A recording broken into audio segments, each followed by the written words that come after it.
ಪ್ರಧಾನಿ ನರೇಂದ್ರ ಮೋದಿ ಅವರ ನೇತೃತ್ವದ ಆಡಳಿತದಲ್ಲಿ ಕಳೆದ ದಶಕದಲ್ಲಿ ಭಾರತದ ಆರೋಗ್ಯ ರಕ್ಷಣಾ ಕ್ಷೇತ್ರವು ಪರಿವರ್ತನಾತ್ಮಕ ಬದಲಾವಣೆಗೆ ಸಾಕ್ಷಿಯಾಗಿದ್ದು, ಎಲ್ಲರಿಗೂ ಸುಲಭವಾಗಿ ಮತ್ತು ಕೈಗೆಟುಕುವ ಆರೋಗ್ಯ ಸೇವೆ ಲಭ್ಯವಾಗುವ ನಿಟ್ಟಿನಲ್ಲಿದ್ದ ಗಮನಾರ್ಹ ಕ್ರಮಗಳನ್ನು ಕೈಗೊಳ್ಳಲಾಗಿದೆ ಎಂದು ರಸ್ತೆ ಸಾರಿಗೆ ಮತ್ತು ಹೆದ್ದಾರಿ ಸಚಿವ ನಿತಿನ್ ಗಡ್ಕರಿ ಅವರು ಹೇಳಿದ್ದಾರೆ. ತಮ್ಮ ಸಾಮಾಜಿಕ ಮಾಧ್ಯಮ ಎಕ್ಸ್ ಖಾತೆಯಲ್ಲಿ ಅವರು ಸರ್ಕಾರದ ಪ್ರಮುಖ ಆರೋಗ್ಯ ರಕ್ಷಣಾ ಉಪಕ್ರಮಗಳು ದೇಶದ ಆರೋಗ್ಯ ಮೂಲಕ ಸೌಕರ್ಯವನ್ನು ಗಮನಾರ್ಹವಾಗಿ ಬಲಪಡಿಸಿವೆ. ಆಯುಷ್ಮಾನ್ ಭಾರತ್ ಯೋಜನೆಯು ದೇಶಾದ್ಯಂತ ಲಕ್ಷಾಂತರ ಫಲಾನುಭವಿಗಳಿಗೆ ನಗದು ರಹಿತ ಆರೋಗ್ಯ ರಕ್ಷಣೆಯನ್ನು ಒದಗಿಸಿದ್ದು, ಇದನ್ನು ಈಗ ಹಿರಿಯ ನಾಗರಿಕರಿಗೂ ವಿಸ್ತರಿಸಲಾಗಿದೆ.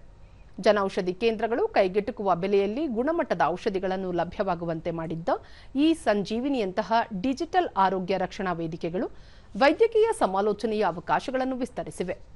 ಇಂತಹ ಹಲವು ಉಪಕ್ರಮಗಳು ಸಮಗ್ರ ಆರೋಗ್ಯ ರಕ್ಷಣಾ ಪರಿಸರ ವ್ಯವಸ್ಥೆಯನ್ನು ನಿರ್ಮಿಸಲು ಸಹಾಯ ಮಾಡುತ್ತಿವೆ ಎಂದು ಹೇಳಿದ್ದಾರೆ.